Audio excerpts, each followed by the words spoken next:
سے دین وجود میں آتا ہے. کلمے کی طرف بلاؤ گے کلمہ وجود میں آئے گا, لوگ کلمہ پڑھیں گے. نماز کی طرف بلاؤ گے تو نمازیں وجود میں آئیں گی. ذکر کی طرف بلائیں گے تو لوگ ذکر کریں گے. علم کی طرف بلائیں گے تو لوگ علم کے فضائل سن سن کر علم کی طرف متوجہ ہو جائیں گے. اس لیے قرآن پاک دعوت والی کتاب ہے. اللہ بلا رہا ہے, اللہ پاک بلا رہا ہے, جنت کی طرف بلا رہا ہے, نیک اعمال کی طرف بلا رہا ہے, نیک اعمال کی طرف بلا رہا ہے. کیونکہ بلانا اس عمل کے وجود کا ذریعہ ہے, اس عمل کے وجود کا ذریعہ ہے. دعوت, دین کی دعوت کی برکت سے دین وجود میں آتا ہے.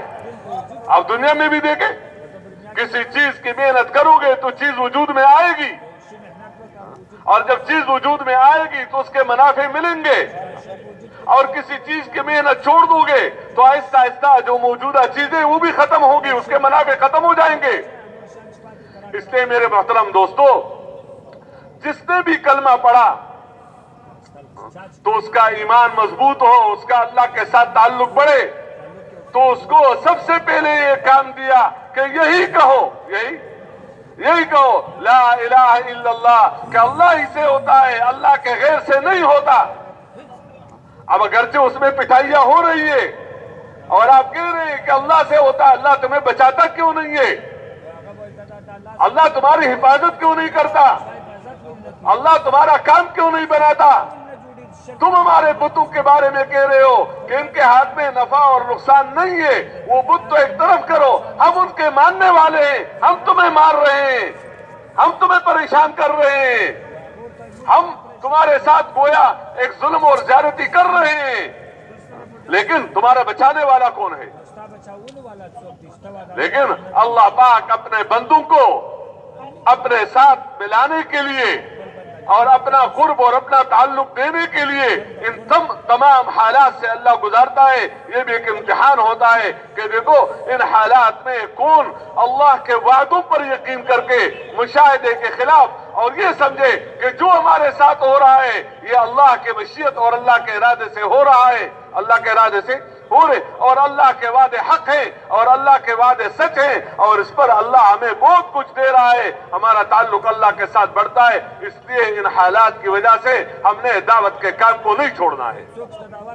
اس لیے کسی صحابی نے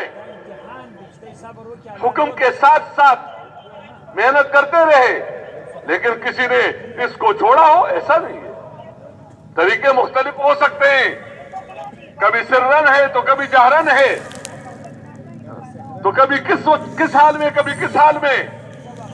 لیکن میرے محترم دوستو, یہ اس کے سیکھنے کا طریقہ ہے کہ اس کو کہنا کام ہے اور اس کا سننا کیا ہے, کام ہے. کیونکہ کہنے سے اندر بات اترے گی, سننے سے اندر بات اترے گی, اور دیکھنے سے کہ جگہ بہ جگہ بتایا کہ تم دیکھتے نہیں ہو, تم دیکھتے نہیں ہو. یہ آیات تکوینیہ ہے, اس آسمانوں کو دیکھ کر اللہ کو پہچانو, زمینوں کو دیکھ کر اللہ کو پہچانو. یہ آیا اونٹ کو نہیں دیکھتے, یہ آسمانوں کو نہیں دیکھتے, یہ زمینوں کو نہیں دیکھتے, یہ پہاڑوں کو نہیں دیکھتے, یہ اس نظام کو نہیں دیکھتے کہ سورج کا نظام کہ کس طرح جب طلوع ہو جاتا ہے اور اس کے بعد غروب ہو جاتا ہے. اگر اللہ پاک وہ غروب کا ارادہ نہ کرے تو کوئی ہے کہ جو اس کو گویا اس کو غروب کو جو ہے چاہے اور اس کے چاہنے سے وہ سورج ڈوب جائے. یہ کوئی ہے کہتے دیکھتے نہیں ہو, کیا سنتے نہیں ہو. تو آیات